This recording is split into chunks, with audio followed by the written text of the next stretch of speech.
Hello everyone, welcome to chapter 99 on my RLDR Custom Creations YouTube channel. We are getting dangerously close to the 100 video mark, and if you want to see what today's video is all about, hint hint, standing by my grinder, all you have to do is stay tuned.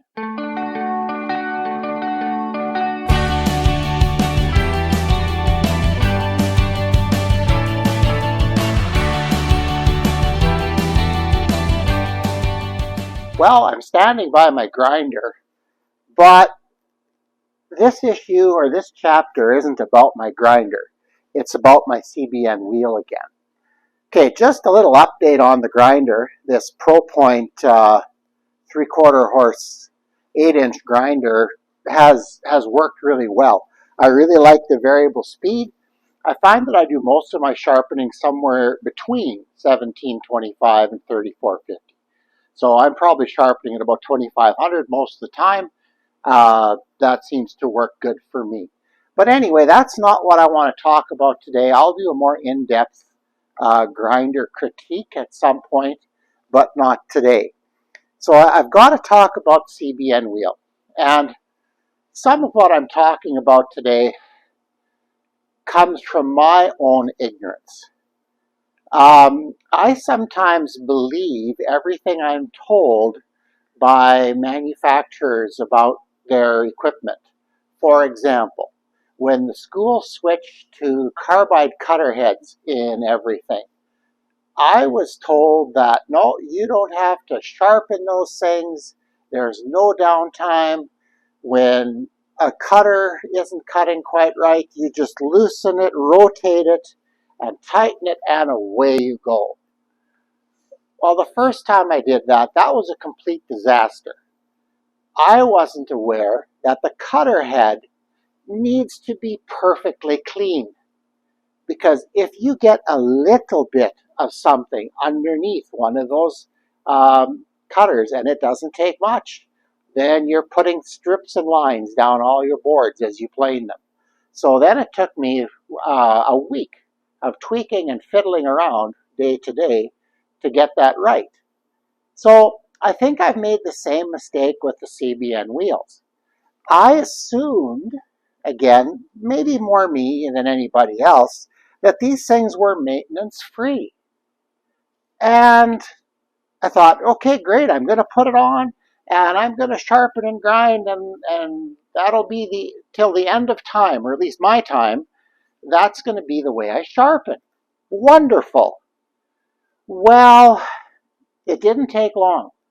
So I forget which video, something about drinking the Kool-Aid, I think was the title for it, where I bought this wheel, mounted it, and I've since had 2 classes through here.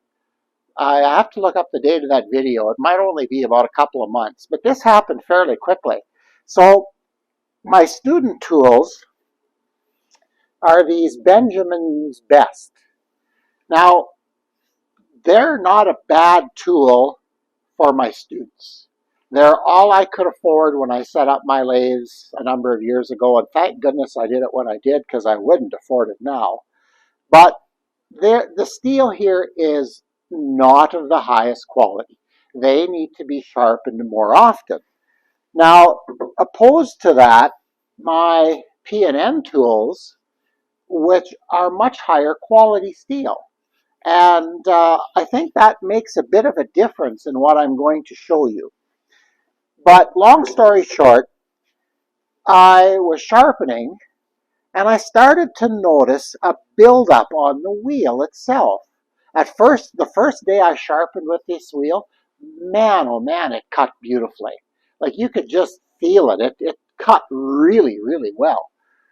And as I used it over that month, sharpening, oh jeepers, I don't know, probably about 15 tools a week, it started, the place where I was sharpening started to, it looked like it had junk on it.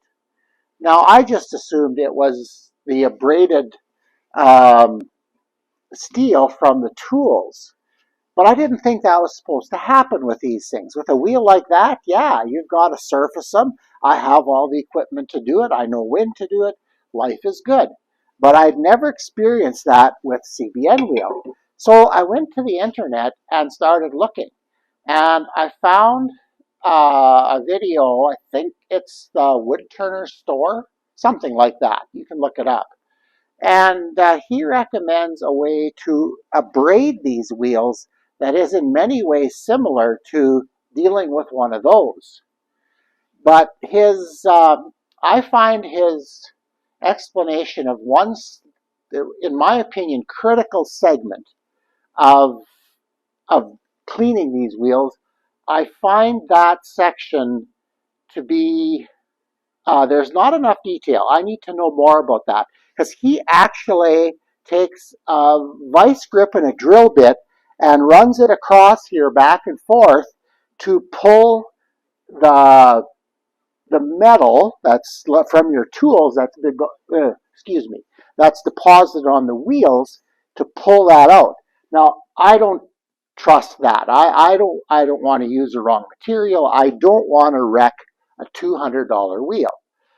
But the other part that he suggests is cleaning the wheel with a wire brush and various solvents. He used, I forget what he used, but anyway, like WD-40 is mentioned, brake cleaner some people use.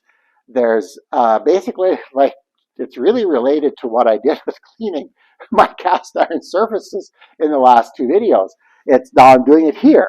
So what I'm going to do is I'm going to bring you in nice and close, and I'm going to clean my CBN wheel with, I'll do a little bit of WD-40, a little bit of brake cleaner. I'll see what, give you a look at both, but I'm going to clean this wheel and we'll see if it gets any better after that. But I did notice over the 2 months or so that I've used this thing, quite a drop in the way it cut. Maybe that's just me, I don't know, but we're going to try to fix that today, and I will get my gear and I will be back. Okay, well, I hope you can see this well enough. You'll notice I put my guard up there, and I like that guard up there because when I'm sharpening and I'm looking over at the wheel, I'm always looking through this. So I just have to keep it clean, but that way I'm protected. So maybe not that that's necessary with a wheel like this, but you never know. So anyway, okay, we're going to start with this stuff, this 3-in-1 high performance penetrating oil. And that's the same one that I used to clean the cast surfaces that I worked on in the last video. And I'm going to use this little wire brush. So I'm going to just spray this on the wheel. I'm going to do a little bit at a time. And then I'm going to kind of hold it with my thumb.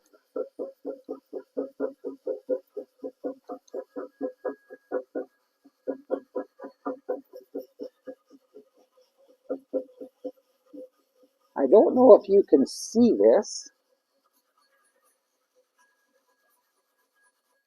Okay, we're back. You think at 99 videos I'd have everything prepared before I started the camera. One other thing I'm going to do is I'm just going to put a mark on the wheel so I know when I've gone around once. And I'm going to spray a little more oil on it. To me, that feels a bit better already. The shine across the wheel looks very similar. Now I just have to find where I was. There I was. Okay.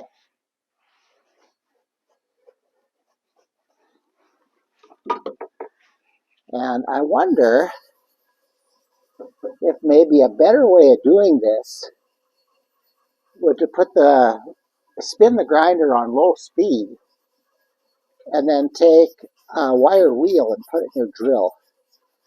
At some point I'm going to try it out. Okay.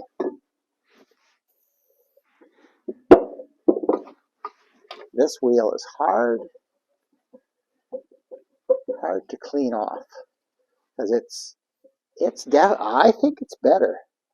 Okay, we'll find where my mark is, and I bet you it's gone. No, there it is. Okay, we're going to go about that far there. Yep, that looks okay. I'm going to have oil in the bottom, or this penetrating stuff in the bottom of my wheel housing here, which isn't great, but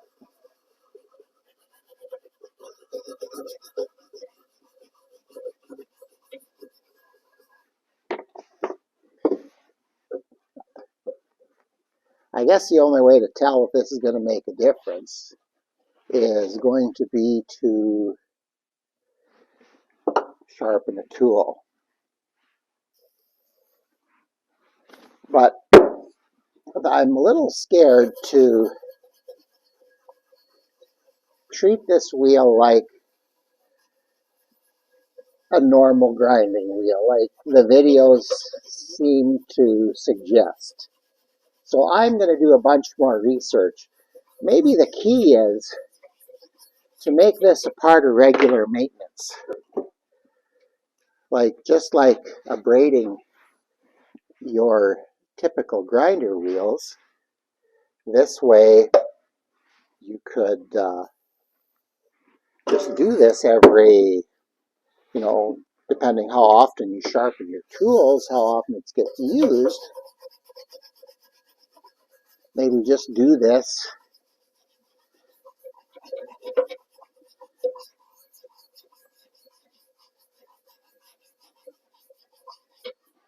occasionally to, okay, we've got a little bit left to do. I'm going to try some brake cleaner, see if that works. Brake cleaner is often really cheap. I use brake cleaner for a lot of things. It's a really good cleaner. I almost like that better. My initial reaction is,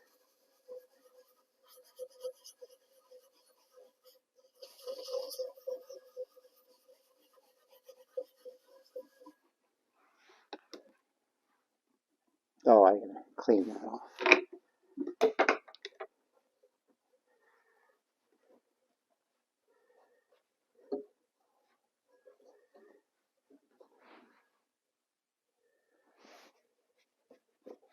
Okay, I'm coming around to the bitter end again.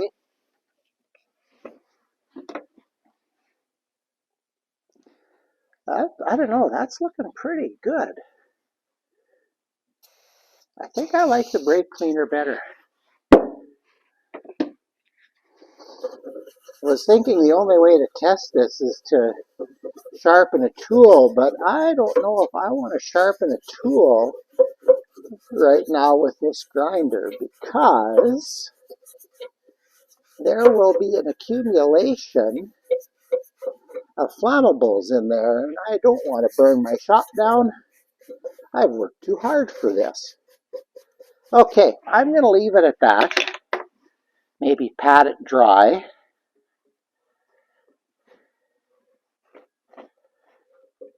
And like I said, sharpening a tool, I'm going to leave this sit till tomorrow. But I may edit this video and get it up before that. We'll see how things go, because I'm a little nervous about running this grinder now. To me, and I don't know if you'll see it on camera, it looks better, and it almost feels, I don't know, maybe this is just me, but it feels like it has that edge back that it had the very first day. I don't know. But it makes sense to me, though, that, and what got me looking at this on the internet was the fact that, wait a second, I bet you there's some maintenance you need to do to these things to keep them sharpening well. So I don't know. That's about all I have on cleaning. Now, I don't know if you'll notice, I still have a regular wheel on that side, But I think eventually I'm going to go with another CBN wheel, probably an 80 grit. And then I'd have an 80 and 180, which seems to be, there's that 180, which seems to be the combination that turners in my area choose. Now, a lot of times turners on the internet are using a lot finer wheels, but I'm not sure if that's the best way to go. I think the 80 for shaping. In fact, if it gets to really I need to shape, I am gonna set that grinder up again too, and I'll shape on there if I have to. But then these wheels will predominantly be for sharpening. I like to leave things set up, so I want to set this tool rest for doing my skews and my roughing gouges and things like that, and then leave the this system set up. Oh, you can't even see what leave this system set up for doing gouges and things like that. So that's kind of what I have in mind. And there are obviously there'll be criticism of that out there. But that being said, um, whatever works for you is what you should do. Now, for many, many years, that worked just fine for me. Those wheels on this grinder would be a nice way to go. So anyway, we're going to close this video off and I'll bring you back in just a minute. Well, that brings this video to a close.